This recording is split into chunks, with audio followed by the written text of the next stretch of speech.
Okay, I was watching one of the Romney and Obama debates, and I thought, why don't they just be honest? I mean, they're both terrible liars, so I sent them a letter up to the White House with some suggestions for Obama's campaign speech. I told him just be honest, and it read, number 1, I want a brand new limousine paid for by the citizens of America.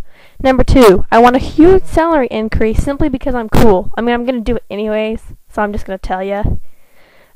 Number 3, if you fall asleep by the end of this, there will be a fine. Number 4, I have no problem winning by default. Number 5, every time so far I've been on national TV, I've lied. Number 6, I threw giant parties for no reason with taxpayers' money, and I'm going to keep doing it. I have no guilt about that. Number 7, I have a proposal to change the Pledge of Allegiance to one nation under me, simply because I'm awesome. Number 8, I will admit that I ruined one of the nation's greatest treasures, the Constitution of the United States. I was using a placemat on my table and ended up spilling coffee on it. Not that I care. I mean, they're more like guidelines anyways that I don't follow. Number 9, I want to cut teachers' salary. I mean, they can't be doing a good job because our country's getting stupider anyways. I mean, watch the, countries, the education list, the rankings. We keep going down, down, down, down, down. Number 10, I'm going to declare World War III because someone ate my sandwich, and I was really looking forward to eating that sandwich. Number 11, I know the world now officially hates us, and you can personally thank me for that. Number 12, I want to buy things from China because my favorite chair was made there. Okay. Number 13, I know we have more than 15 trillion in debt, and that's okay. I have personally made it my mission to make it 27 trillion. I mean, we'll never be able to pay it off anyways. So, that was my suggestion.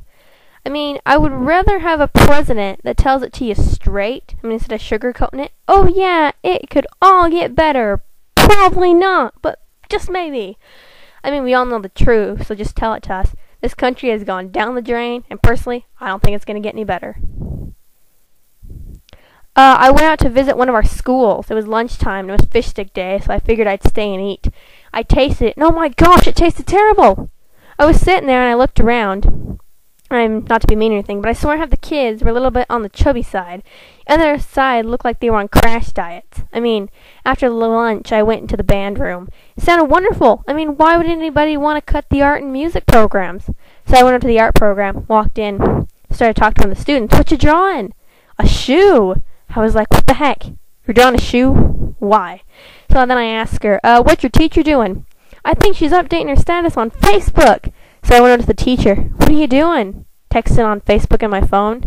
Okay, I mean, we have wonderful teachers who are getting paid the same as teachers who are doing absolutely nothing. I mean, that doesn't seem right. I mean, one of our teachers is training the next generation of musicians. Next Grammy winners. And the other is teaching our posterity how to draw shoes. I mean, yeah, that's a good life lesson. You draw a shoe. Yep, you're definitely going to need to know that.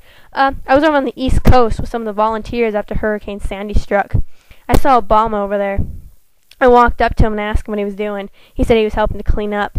He reached down and pulled out a flower. I mean, this poor little flower had barely regrown from the storm. It was actually the community had made it like a little monument, sign of hope. And he pulled it out and chucked it aside. Then he said, well, I'm heading back to D.C. to throw a just got the East Coast vote party. I mean, come on, celebrities were helping out more than him. Even when the Jersey Shore cast was helping. I mean, come on, Mr. President. Reality show actors are doing more than you.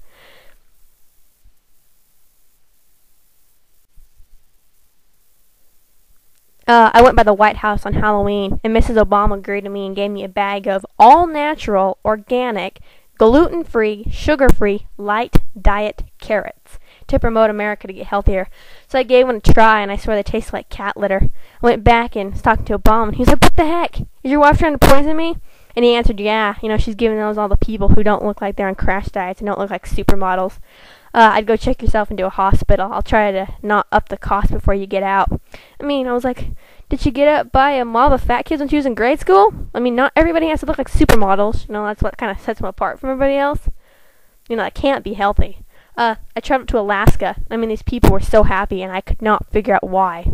Sure, they have a good governor, but Obama was still their president. I mean, if Obama's your president, you really could never be this happy. I mean, it's impossible. These people seem pretty oblivious. I finally figured out why. Looked like they were brainwashed by Canada. I mean, this makes perfect sense after all. They all peace country with a leaf as their mascot. I mean, it doesn't get any more peaceful than that. They don't have to pay Obama, yet he still protects them. That's a good life. I mean, since when is the last time they've been in a war?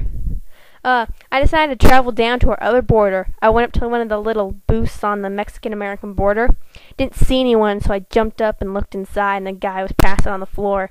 I went over, and I woke him up, and I asked him what the heck he was doing, and I swore this guy was drunk. He, mumbled something. Then 5 Mexicans walked right over the border into America. The guy didn't even care. I was like, dude, 5 Mexicans just illegally crossed the border. It's your job to stop them. He was like, oh, no, little buddy, those are Obama's amigos. His friends. They do work for cheap, and he loves them. Then he passed back out. So I went back into the States and found a suspicious-looking building in Arizona. I went, and there was about 10 guys surrounded by tons of illegal drugs. Because they had permission to do this. And their leader was like, yeah, Obama wants us to do this so he can have the American people pay to increase border security.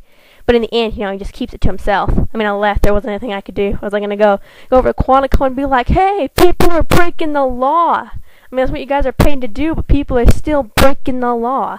I went to D.C. and went to go visit Obama in the Oval Office. Walked in and asked him what he was doing. He said, I'm forging a birth certificate. He held it up and asked me how it looked. I mean, he wrote everything in crayon. I told him, oh yeah, it looks great. And on your very official-looking seal is a frog eating a hot dog. Very authentic. And he was like, aw, that was supposed to be an eagle. I read a new book called The Right to Lie, where it talks about a huge conspiracy against the president. Had to agree. I mean, he's been killing the good American name and spirit for his whole term. Adding murder to the list didn't surprise me one bit. I found the cutest little little white mouse in my field behind my house a few days ago, and I went out and bought him a little suit. Apparently you can buy suits for your pet mice now. I named him Marvin. Marvin has no opposable thumbs. He has half the IQ I do, and the only thing he can really do is poop and find cheese in an easy level maze. Yet he is still 10 times smarter than Obama. I told him he should run for president, that the country really, really needs him. He started chewing a piece of paper, so I told him he should write a campaign speech. He just continued to chew on the paper, so I told him I'd help him. On the paper I wrote, I'm not Obama, vote for me. Later that day I made a campaign video for him, where I was filming and he started chewing his tie, and I was like, aw, you're already 2 steps ahead of Obama. At least you know what a tie is. So everyone should vote for Marvin. I mean, mice are only supposed to live for 2 years, and Obama just got reelected. We can only hope that Marvin lives long enough to beat out Obama. I mean, he's not Obama, so why wouldn't you vote for him? So the night of the election, I was wondering where both candidates would be. I figured Romney would be at home, sad and depressed, thinking, no one voted for Obama, yet I'm still gonna lose. Better just face facts. And Obama would be throwing a party or something. I was watching the news, seeing what the states would pick and who was still undecided. The news reporter was saying, you never know who could win. It's probably going to be Obama, but you never know. We can only hope for the best. I mean, the poor sap's still clinging on to hope that Obama wasn't going to win. Poor guy. I went to my pantry and found a huge tub of catnip. Just sat there inhaling it, stuck my whole face in it. I got so high I passed out. When I woke up the next day, I told myself, if Romney wins this election, I'm going to go and get on with my life. But if Obama wins, I know I did not hit the catnip hard enough. You know what I'm saying? So this is kind of my opinion on politics, and I'm sure we're all glad that Obama can only be president twice, 2 terms. We can only hope that this country doesn't fall off the edge of the earth or something. We can only hope that somebody does chuck Obama. And all those people that are about to fall off the Fisco cliff. I mean, Obama, better watch out. Obama just might come up and, push you off, You guys see him, tie him up and go chuck him off there. But thank you and good night. Remember, be kind to mice and cats and animals because they are people too. Okay, I really don't believe that. Good night.